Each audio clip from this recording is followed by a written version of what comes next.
The situation with Trent Frederic unfolds and the shocking truth is revealed as the Edmonton Oilers return for the first time in a month to Rogers Place and they take on their divisional opponent in the Anaheim Ducks. All that and more today on Oilers Digest. Lots of news, everybody. I am back. It's nice to be back for any and all Oiler news here on Oilers Digest. If you haven't already, make sure you subscribe here, as we are very, very close to 2,800 subscribers on the way to 3,000. So if you haven't done so already, make sure you hit you hit that subscribe button down below, folks, for again any and all Oiler news. Lots of game recaps, game previews, lots of trade news to unfold here. But let's get right into the recap with the same old song and dance. Yes, for the first time since February 7th, the Oilers return home to Rogers Place to take on the formerly known as the Anaheim Mighty Ducks. And the Ducks were mighty last night as they defeated the Edmonton Oilers by a score of 6-2 in a game that started out very well for the Oilers, but it got very, very ugly as it went on. There you can see halfway through the first period, Draisaitl gets his 45th goal of the season on the power play, 5 away from 50, and then in a span of 6 minutes, the Anaheim Ducks make it 4-1 with goals from Leo Carlson, Mason McTavish, Sam Colangelo, and Mason McTavish. And Kris Knoblauch had his thoughts after that first period, his whole thoughts on the situation. He said, "I thought our start was outstanding," which it was. "I thought we were skating well, moving the puck, and we spent a lot of time in the offensive zone. And then a goal against, a couple of guys stopped playing because they thought the puck went over the glass. It didn't, and we got caught on a goal against. We're a fragile team, and when things aren't going well, we lose our game. I thought our start was exactly how we needed to play, and guys are ready. And then there was a little bit of adversity, and we're shell of ourselves." Of course, Connor McDavid in the first 10 minutes of the period, vintage Connor McDavid didn't look like he lost a step whatsoever. It's just the rest of the team that decided to take the entire night off, as the Ducks did not look back with goals from Reinstrom and Alex Kohler, but McDavid in the Oilers go 2 for 2 on the power play as he makes it 6-2 Ducks. But that was your final score. Just taking a look at the game stats here, 34-27 in favor of the Oilers, so it's not like they were heavily outshot like they have been in the past couple weeks. Again, going 2 for 2 on the power play, not allowing a single power play goal. But again, it's very hard to find silver linings here in this game when it comes to not just the goaltending. I'm sure lots of people were blaming the goaltending. I was too, but that wasn't just the main culprit. Just lots of passengers on the ice last night wearing blue and orange. Meanwhile, the team wearing orange and white were just all over the Oilers last night. But again, the goaltending, I do have to talk about it. Otherwise, I don't want people thinking that it wasn't completely the goaltending's fault. But of course, Pickard and Skinner, Calvin Pickard, was pulled after 4 goals against on 7 saves. I do believe it was 8 shots in the first period there, and then Stuart Skinner took the crease the rest of the way and didn't fare much better there. But again, just very shocking to see against one of the worst teams in the NHL. They're young, they're a hungry team, but again, it's a winnable game for the Edmonton Oilers at this point of the season. And the slide that they're in right now, I'm sure they'll get out of it, but it's just looking very, very worrisome. And again, just looking at more stats here, minus 3.18 goals saved above expected here for Calvin Pickard. I thought 3 out of the 4 goals, yeah, savable, but it's just a combination of not making sure your defense there or your forwards covering the other team there are in the right spot. But sometimes you just need to say, and I'm not going to talk about Stuart Skinner. I think I've done that already in the past couple of videos. But Kris Knoblauch was certainly not blaming the goaltending, but he says they can make some saves. It certainly wasn't the performance that Calvin had in Carolina. Of course, the Oilers super urgent in Raleigh on Saturday night, and those Oilers were nowhere to be found last night. There were some breakaways in opportunities. Of course, Troy Terry all alone in on Calvin Pickard very early in the game, and Calvin Pickard stoned him. His very nice breakaway save. They're very calm breakaway save. Their first goal against, you'd like a save or two, but I'd also like us to defend the dangerous areas of the ice a lot better than we did there. So of course, Kris Knoblauch sort of passing the blame around for the Oilers' performance last night, and I'm just highlighting, of course, the analytics. Sometimes they do not match the eye test. Of course, the Oilers were, trailing from behind for a good chunk of the game last night. I should say, the last 40 minutes of it. So the numbers very inflated, but again, not a whole lot of, stardom in my eyes last night, where there's, one notable Oiler, maybe Draisaitl, but again, he did go -4 in the hockey stat chart. It just kind of lines up with what I'm saying right now. A lot of purple and a lot of long lines of purple there. Darnell Nurse and Brett Kulak, not their best games there.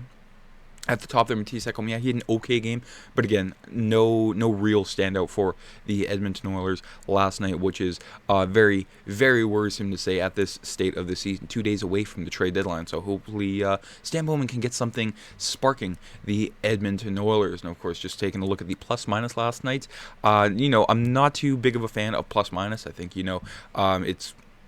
it's got far too much weight for my liking when it comes to a statistic, but everyone was battling for the green jacket last night with all those minuses. -4, -4, -4, a couple of -3s, a -2, and then, nobody was plus last night. The best result was a 0 there, and Matisse Ekholm, I believe, was one of 5 Oilers skaters to be even for the entire night. But for the Edmonton Oilers, again, the sky's not falling. I know on Oiler Twitter, lots of people are saying, "Oh my goodness, if we don't get a goalie, the season's done." It's like, okay, well, I'm not that worried. Of course, going into the playoffs with Stuart Skinner in, Calvin Pickard, I'd be on edge a little bit, but with the team, on the ice right now, the star players that you have, McDavid and Draisaitl, they always turn it up an extra notch in the Stanley Cup playoffs. And you saw the Oilers, get to the Stanley Cup final, Game 7 of the Stanley Cup final, in spite of their goaltending and not because of it. So those two players can really put the team on their back when the moment matters. But let's burn that game tape. Let's throw that in the trash and get to the truth. Yes, the truth regarding the Trent Frederic trade from the Boston Bruins yesterday afternoon. It was a 3-way deal with Boston and New Jersey. Of course, Edmonton dealing, I do believe it was Max Warner and Shane LaChance to the New Jersey Devils. Of course, LaChance still an unsigned college prospect, and I don't think many Oiler insiders are saying that he is going to sign with the Oilers. Of course, his father does work for the New Jersey Devils, so it works out for his case there. But when it comes to Trent Frederic, the real reason the Edmonton Oilers got him, you saw the bottom 6 last night. The bottom 6, especially the third line with Henrique Janmark and Connor Brown there, not too good there. But when it comes to Trent Frederic, he's a spark plug for the Edmonton Oilers, where the 6'2", 203-pound forward brings the most value is in scenarios when games get physically demanding. Frederic never shies away from engaging in the trenches and is more than willing to drop the mitts when required. Of course, we did see him fight Corey Perry earlier in a game in Boston this season, but he's hard to play against and has been credited with 153 hits this year. The only other Oiler forward with more than 100 hits is Vasily Podkolzin with 133, while Darnell Nurse leads their defenseman with 110. Trent Frederic's physical element and energetic approach should open up more space for the Oilers' skill players and wear down their opponents more frequently. Of course, the Oilers, one of the big criticisms I've seen from outside fans is the Oilers, they are not a physical team whatsoever. There's just no toughness. Of course, for the most part, they do have the puck. You don't really hit people when you have the puck, but when they're trying to defend, they're susceptible to, letting the opponent just cruise right by them and get away with it. I mean, we have seen them throw some big hits, but they are far and few between for the Oilers. But for Trent Frederic, no matter where you put him, bottom 6, maybe try him up with Connor McDavid for a game. See exactly what you can get out of him before the playoffs when he does come back, when he is healthy. But for Trent Frederic, I mean, I don't hate the deal. Of course, if he doesn't resign with the Oilers, I will hate it just a little bit more, but it all comes down to July 1st and where Stan Bowman lies on extending Trent Frederic there. I mean, I need a guy in the bottom 6. I need a grinder who can also score goals there. You can see the chart here from NHL Sid from Oilers Nation. So yeah, he's a guy that can hit. He's a punishing guy that can also play the game relatively well. So he does have a role. He's decent. Even strength offense, even strength defense. Does not play the power play. He can PK a little bit. Finishing, it's been down this year, but in recent years it has been pretty good for the play style that he has. So Trent Frederic, again, for the price, a little steep, depending on if he does resign, but I do not hate that at all, and hopefully he brings a dynamic to the Edmonton Oilers that's been missing throughout the entire team for the course of the year. Of course, with no Evander Kane, which is a question mark in itself before March 7th, and exactly what the Oilers can do with him in the $5.125 million cap space on LTIR. Is he coming back for the end of the season? Is he not?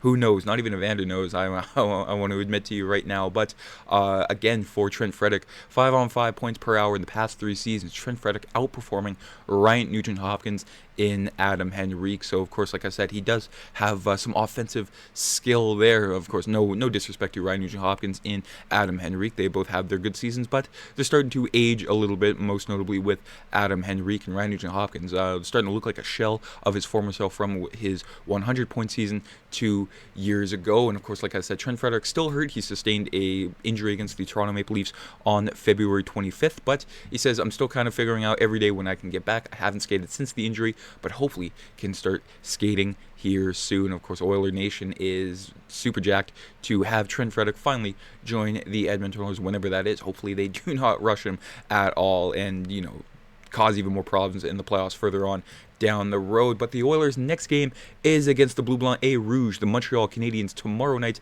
8 o'clock Central, 7 o'clock Mountain on Sportsnet, which should be always an interesting one. Of course, the Habs fans, 50-50 split with the Oilers fans in the building. Of course, it's always like that with the two original 6 Canadian NHL teams, the Toronto and Montreal, where it's always a fantastic atmosphere, and it should be a really good one tomorrow night as the Oilers try to get revenge for the 3-0 shutout back in November at the hands of Jake Allen. But for the Oilers, again, trying to, break from that slump there. Of course, the only win in the span from the 7th to March 4th is only that 3-1 win over the Carolina Hurricanes. Of course, again, the sky is not falling, but folks, the Oilers, I think they will snap out of it very, very quickly there with the star power and the names that they have on this team. There's no reason why they will slump this far heading into the Stanley Cup playoffs, as the Oilers only have 24 games left. And just looking at the Wednesday's practice lines in pairings here from Tony Brouwer of Oilers TV, Ekholm and Klingberg are not on the ice. Of course, Ekholm still probably dealing with that illness that he had even before going to the Four Nations face-off there, and still that was quite a bit ago. But Ryan Nugent-Hopkins, Connor McDavid, and Zach Hyman, Vasily Podkolzin, Leon Draisaitl, and Victor Arvidsson, Matisse Janmark, Adam Henrique, and Connor Brown. And lastly here on the 4th line, Jeff Skinner back in the lineup, or the practice lineup, next to Kasperi Kapanen and Corey Perry there, with Nurse, Bouchard, Kulak, and Emerson, and Troy Stetcher as the extra defenseman, with no Ekholm or Klingberg. And Skinner is projected to get the start tomorrow night. Of course, from Daniel Nugent-Bowman, no Matisse Ekholm in John Klingberg at Oilers practice today, but Matt Savoy has been sent down to the Bakersfield Condors, and I was sort of digging around as to why exactly the Oilers would do such a move, and then I found this tidbit that is very, very helpful, and I think the Oilers, this is what they are planning to do. From Tony here on Twitter. Reminder, any player on an NHL roster when Friday's 3 p.m. Eastern trade deadline passes is ineligible to play in the AHL for the remainder of the 2024-25 season and 2025 Calder Cup playoffs. Players who need waivers to be loaned to the AHL would need to be waived Thursday. So the Oilers getting the jump on that with Matt Savoy. Of course, if the unfortunate happens and the Oilers are knocked out of the Stanley Cup playoffs before the end of the AHL, it'd be good for Matt Savoy to get some experience in the AHL playoffs and hopefully win a Calder Cup with the Bakersfield Condors. That is it for today's video. Let me know down in the comments what you think about the whole Oilers situation last night. I mean, are you worried? Are you not worried? Are you excited for Trent Frederic? Do you think the Oilers will try to, go for, a bigger fish before the Friday trade deadline? I thought it was Thursday, but it is Friday, folks. Hopefully they do make a bigger move there. As you can see, again, the rules for the NHL AHL waivers, always a confusing thing to try and navigate. But again, let me know your whole thoughts on the Oilers, and if you haven't already, make sure, folks, you hit that subscribe button, as it's only going to get better from here regarding the Friday trade deadline. Take care, everybody. Have a great rest of your day. I mean, the Oilers not doing too hot right now, but folks, the weather is getting better. Take care.